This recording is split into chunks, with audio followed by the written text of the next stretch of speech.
a bigger headache para sa Alaska. Shundov was backed up by Paulie with 8 points. Tapos itong sina Aranya, T.Y. Tang, tig-6 na puntos. Para sa Alaska, wala pang nakaka-double digits in scoring. Sonny Thos ang nangunguna para sa kanila with 8 points.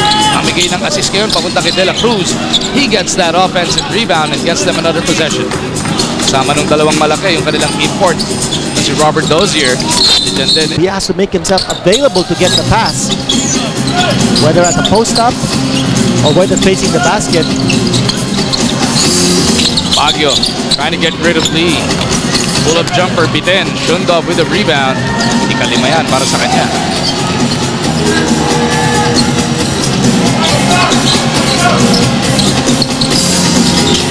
Lee to Shundov on the roll. Nice connection para sa Ranger Shine. Well, that's the problem. When he's coming in from the outside, he's got good footwork, and if there's no one there to block his path, he's just going to go to score. Nobody can stop him. This is now the brand new biggest lead of the game. 9 puntos para sa Rainer Shine. Toss isolated kontra kay Rodriguez. Tutulong si Shundov. They go to Baguio. Here's a 3. Back irons that one. Aranya trying to get a running start. Nice pirouette. Aranya nilwalang ng ring. But look at Aranya battle with Baguio. Chan with only 3 points across his name. Couldn't double it. Shundov taps it over to Aranya, pero naunahan ni Casio ng tapik papunta kay De La Cruz. Yung pinag-usapan natin at halftime, Abueva and Casio did not score in the second period. That has to change here in this third period. Dozier sa ilalim. Kagawa ng paraan kontra kay Shundov. Have to be a little more creative, but that's what it takes. If you need to be creative to score against Shundov, you have to challenge his defense, maybe get him into foul trouble. Holly, sinabayan ni Cyrus Baguio, bola, huling-huli. Casio gets it to Baguio, huli rin sa kabilang dulo.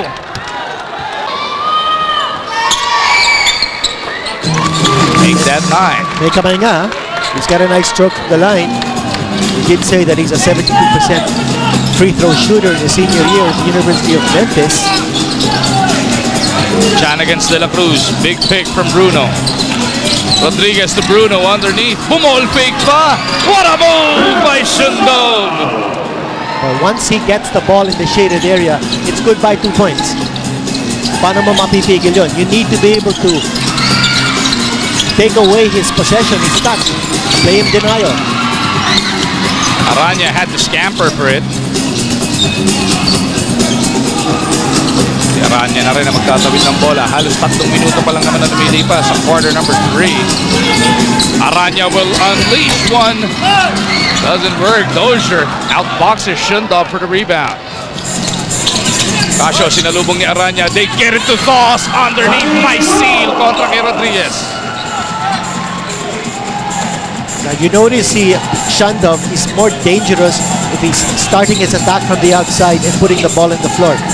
He can do the high pick and roll, and then he can roll to the basket rather than post up when he can be defended. What a welcome sight, ano? Iba yung orientation eh. European big man kasi ating napapanood.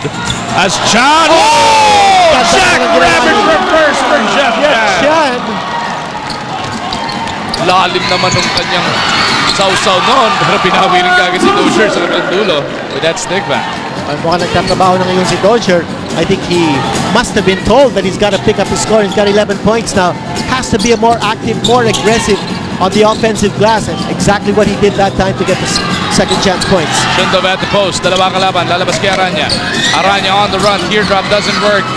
Dozier with a rebound. Casio, dalawa kalaban. Naging 3 sila bigla. 3-on-2. JV, nanling lang! Good recognition. JV Casio, 3-on-2 situation. Naiwan si Shundov, and that's why they were able to get a clear lane. A clear path to the basket. It was a 1-on-2 pero wala na rin bumaba para sa Rainer Shine. Alaska capitalizing, making them pay. Shundov goes glass once again. Again, he's not going to power off the post move. He's going to take the shot from the outside. 19 puntos na para dito kay Bruno.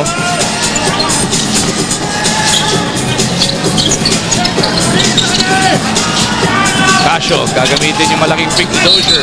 Dozier couldn't running, direction, shifting, speed. Makapandin lang siya for his layup. No spacing there for Alaska to do the pick and roll. Gotta go quick. Casio gets it to Sauce. Niluwanan to doon si Dozier. First stick back.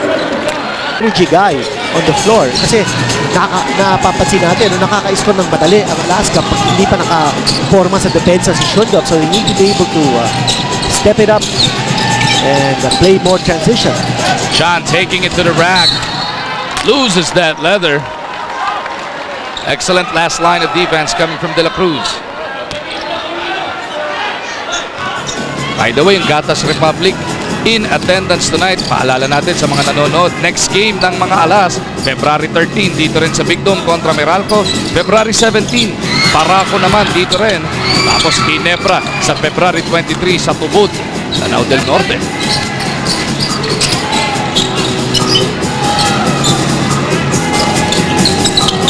Aranya to Shundov in traffic. He's clobbered. Ito na yung post move. Huli from behind Di Baguio. Shundov not giving out. That time he was fouled. Coliseum. Yan full schedule ang rain or shine for Shundov, mga kaibigan. Have to remember, he played 7 seasons in the NBA. He was a second-round draft choice in the Dallas Mavericks in 1998. Played for Dallas, Indiana, Boston Celtics, Cleveland Cavaliers, and the New York Knicks until the 2004 and 05 season. So, this guy is rich in experience. Siguradong nakatutok sa bakbak. In the game, baka naman kulang pa yung 1 week vacation nila mo. Tama naman, no? Ang nabitin pa. Alam naman natin, also named to the 17-man Gilas pool. Kahit anong team pa naglalaro, yung mga magiging national team players natin, dapat nating ipagdasal na maganda maging laro nila, makuha talaga nila yung perfect ball games nila para pagdating ng Agosto. Diba? Maganda ang ating magiging laban. Uy! Sa bayan yun. Uy, nakot! All Filipino cast. Napasa kasi ni Coach Luigi Trillo. Wala din si Chandong. So, that's what here. Dozier should be back on the floor. Trying to take advantage, ano? Yeah, take advantage kung wala din si Shundov. At saka, parang he's got more energy, more pace than Shundov. Si Shundov medyo pagod na. Pero Alaska now gunning to tie this game. Abueva takes the contact. Babalik from the free throw line.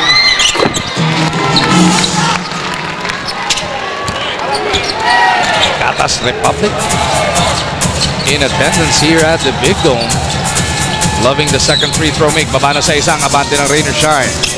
They were up by as much as 9 in the early goings of this third quarter. Lee, huli ni Espinas. Abueva leading the break, zigzagging his way to the hole. Gives it up papunta kay Ramos. Ramos doesn't know what to do with it. Abueva, quick release, wala. Kinyahan to Chan.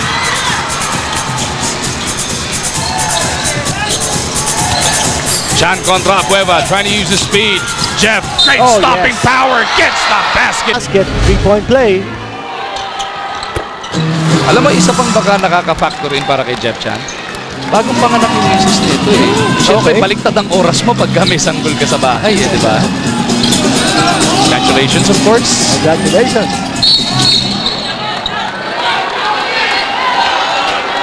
To put his big guy Norwood against the opposing point guard. Norwood, of course, also named to that Gilas pool. Dito sa larong ito, pati si Santos kasama dyan. Naunahan ni Ramos. Pasa papunta sana kay Rodriguez. Yeah. It's a small lineup being used here by Coach Luigi. I think they really want to step up the pace. Abueva binibigyan ng espasyo ni Kinyahan. Nag-hesitate nga lang. Espinas in traffic. Kinyahan taps it over to Chan. Jeff on the run. 4 kalaban, gawin mo pang 5. Kantay muna ng rest back. Aranya wanting to line it up. Back to Chan. Here's the 3. Bitin para kay Jeff. Less than 4 minutes remaining in quarter number 3.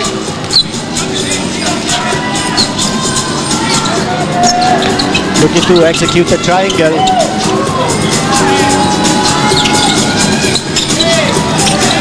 Espinas, atakin ito si Kinyahan.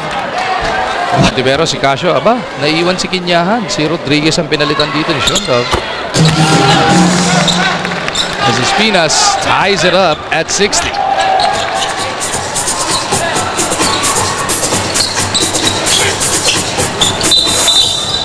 Bakbakan sa kay Ramos. And we'll need a sturdier defender against Shundov in toss. Makakapag-ensayo ulit si Toss kontra sa mga 7-footer. Kapag sabak niya sa aksyon sa Agosto. 5 to shoot. Shundov spinning. Nasa lubong ni Abueva. Forced to give it up. Naputokan ng 24. This is the favorite place of his so far. So after Greece, this is his first choice. So yeah, besides Greece. All right, thank you so much for the time. There you go, Andrea Brown. Back to you, Magoo. I'm not surprised, Kinito. Most foreigners fall in love with the Philippines all the time. Oh, naman. And you have to say that those here didn't only play basketball in Greece, he also played in France and Spain.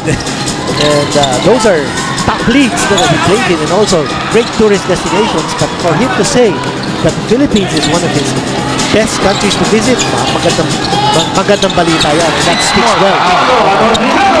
It's more fun naman talaga. Especially when Don Ontiveros is hitting shots like that. First basket para sa veteranong Cebuano hotshot, coming up on the 2-minute warning ng ating third quarter.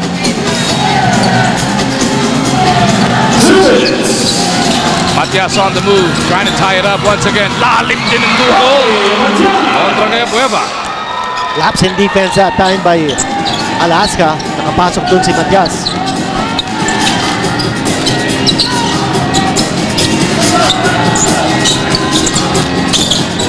Ontiveros to Foss. Goes glass. Sonny delivers. Oh, nice pick and pop that time.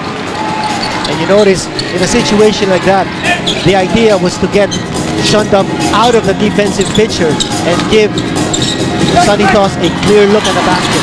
Aranya misses. Rebound Abueva. Pang-11 rebound na para kay Calvin Abueva. That answers my question to you in the first quarter, Kinito. Kayang-kaya. Norwood to Matias on the run. Matias to Shundov underneath.